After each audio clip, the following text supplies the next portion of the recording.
Hello and welcome to our course on close reading Shakespeare's Macbeth. I'm Edward Dunnigan, partnering with the Bund Education. In our last lesson, Section 7, we took a closer look at Act 1 and we began approaching a more sophisticated analysis of the play. We began with a synopsis of the plot. We looked at key moments for analyzing each scene of Act 1, and we ended with an interpretation of one key passage, Lady Macbeth's soliloquy about the imminent death of Duncan under her battlements at Inverness. Today we're going to follow the same framework, but we're going to apply it to Act 2. So in Section 8, we're going to be taking a look at the plot synopsis for Act 2. We're going to be looking at each scene and commenting on moments for further analysis, and we're going to be introducing one key passage, another soliloquy, that is tremendously important for understanding both Macbeth as a character, Act 2 overall, and how Act 2 participates in the overall logic and thematic work accomplished by Shakespeare's Macbeth. So let's go ahead and let's get started by taking a look at the questions we're going to try to answer today. So first of all, what actions and events occur in Act 2? In an earlier lesson, we accomplished a basic, simplified, condensed plot summary where we divided up Macbeth plot-wise into 5 important moments. Now's the time to look more specifically at what happens in every scene. So we're going to review Act 2. Secondly, what are some moments in Act 2 that demand further analysis? So again, we cannot exhaust all the meanings of Macbeth. We could spend the rest of our lives, and that's really not an exaggeration, analyzing Macbeth if we wanted to, producing new meanings. But I think that there are some important moments in each scene that we can discuss to give us a fuller, more sophisticated understanding of this important play by Shakespeare. And thirdly, what is the significance of Macbeth's second soliloquy? So earlier, we took a look indirectly at Macbeth's first soliloquy, where he decides not to kill Duncan. His second soliloquy occurs famously when he is talking to the dagger that he sees before him immediately before the murder. We're going to examine a core part of that soliloquy and take a look at the way language operates to produce meaning at that moment in the play. So let's go ahead and let's get started. Okay, so let's begin by making sure we understand a synopsis of the key action and events that take place in each of the 4 scenes that comprise Act 2 of Shakespeare's Macbeth. So, in the first scene, Macbeth sees a vision of a bloody dagger while he waits for Lady Macbeth to ring a bell, signaling the time to kill King Duncan. Okay, so I think we can understand that this is an important part of the rising action. It's very suspenseful, because the audience knows that soon Macbeth is going to go ahead and kill Duncan. And we already know from his first soliloquy that this action is likely to have many consequences, and we're eager to find out what they are.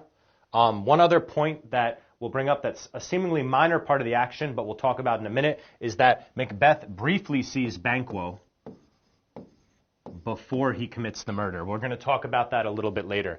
In Scene 2, Macbeth returns to his wife, and his hands are dripping with blood. And he's in a state of shock. As we're going to see, he's visibly shaken by the murder. His wife has not committed the murder, so she's a little bit more self-possessed. She takes the daggers from Macbeth, as in that Fuseli painting that we examined in our second section of this course, and she plants them on the guards. So a couple things to make sure we understand about the synopsis here. First of all, Duncan's murder is not staged. It doesn't happen in the action of the play. Neither does Lady Macbeth's suicide. Okay? So this is kind of an important tradition that we might link to ancient Greek tragedy, where very rarely would a death have occurred on stage. Rather, it happened somewhere else, and then a character appears on stage to tell others what happened. Now, the reason for this could be because in Shakespeare's day, and certainly in the time of the ancient Greeks, there was insufficient technology to represent complicated events like murders and suicides on stage.